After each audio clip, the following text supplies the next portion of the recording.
Hey, MMK here today, and I've got my good friend, lifelong friend, Mr. Dick Grob here. I know a lot of you have asked questions, sent in questions about some questions about Dick or stories and this and that, and I thought, what better way, hey, to have the man himself here to tell some stories. So we're just going to kind of shoot from the hip and tell some stories. I'll tell you, I did have a couple questions, Dick, that come in. I was going to ask you. One, I think that probably one of the most asked questions is, when did you actually start working for Elvis or met Elvis, and what made you kind of stay? Well, I first met Elvis when he and Priscilla got married. I was a policeman in Palm Springs, California, and I got detailed to keep the crowds away from the house that they were renting for their honeymoon.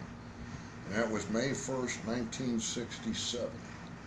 That started the relationship that I had with Elvis. It went on until August 16th, 1977, and then I stayed with Vernon a little longer than that, just to kind of set up security at the estate and move the body from the funeral or from the cemetery onto Meditation Gardens, where he lies today. I remember very well. Yeah. It was one of those things that you just never expect in your life. It changed my life. It changed all our lives, didn't it? But every bit of it, yes. We all it brought us in, like I've said in videos, as a close family, and still today. Maybe not as much as we should, but we stay in touch, and we still enjoy. Actually, I'm going to bring it up. We're here in Tupelo for the Elvis Festival, and we thought we'd bring you this video, and I'm going to bring you some more. But another question, Dick, that and we've all been asked this, and you probably 1,000 times, but if you can think of one, they always ask, what is one of your favorite times with Elvis or experiences? I think one of my favorite times or experiences when Elvis first gave me the TCB necklace and made me part of the Memphis Mafia. I wasn't working full time for him at that time, and I thought when he called me over to where he was sitting and opened up this case that had the TCB and necklace in it, I thought to myself, what kind of necklace, gold, am I going to have as a cop running around Palm Springs?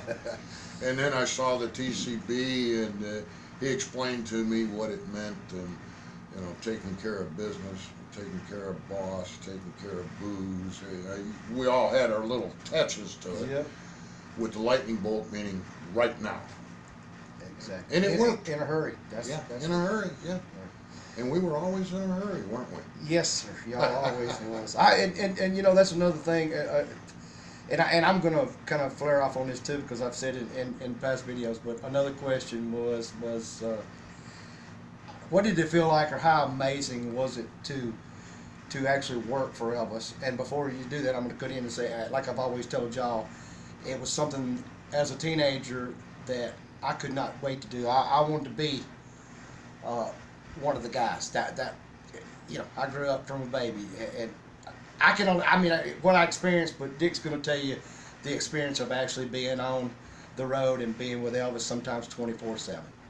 Well, you're right. It was a 24/7 job, because Elvis would get up at 4 o'clock in the morning and decide he wanted to go visit and talk. So he'd go visit and talk, And it was a family. I mean, your mom and dad were friends. I watched you guys grow up and get into trouble and got you out of trouble on the grounds. More than one time. Yeah.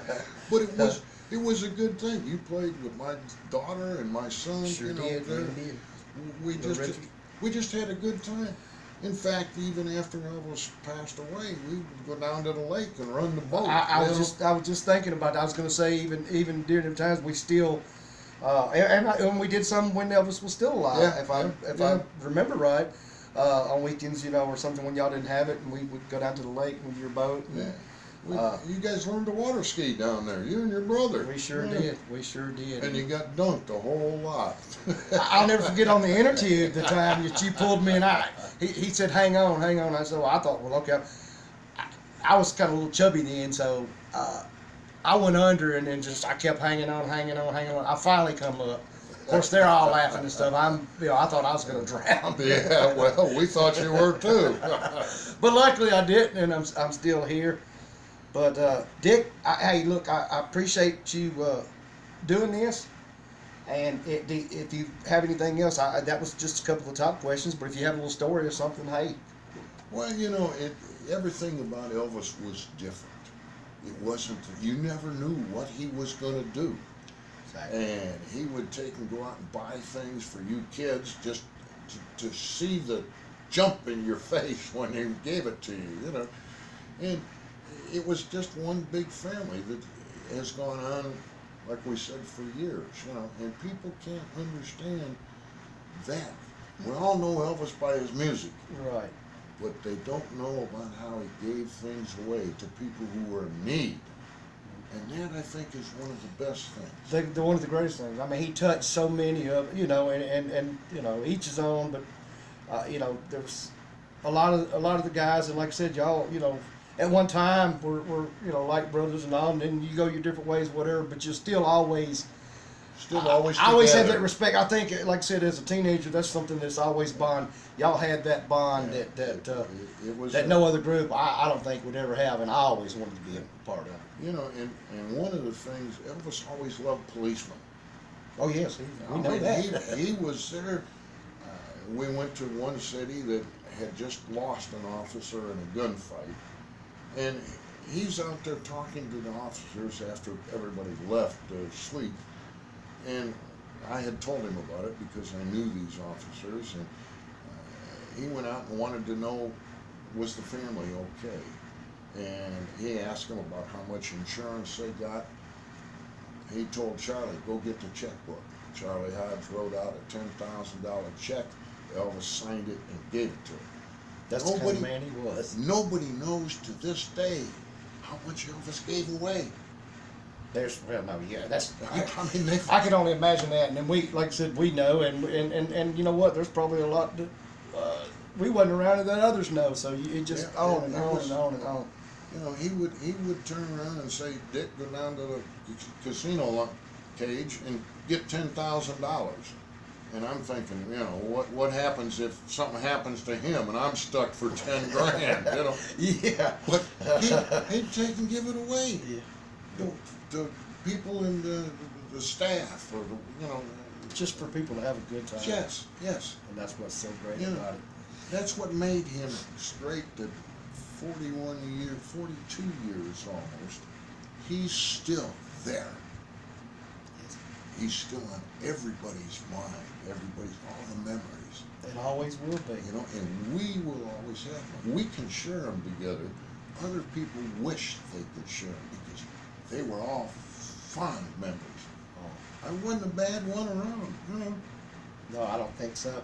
Well, look, we'll have a whole lot more, and I'm definitely, if Dick is willing, we're gonna shoot some more videos and have some more stories for you. But I appreciate you watching. If you hadn't subscribed, subscribe. And Dick, what do we always say? We always live Elvis.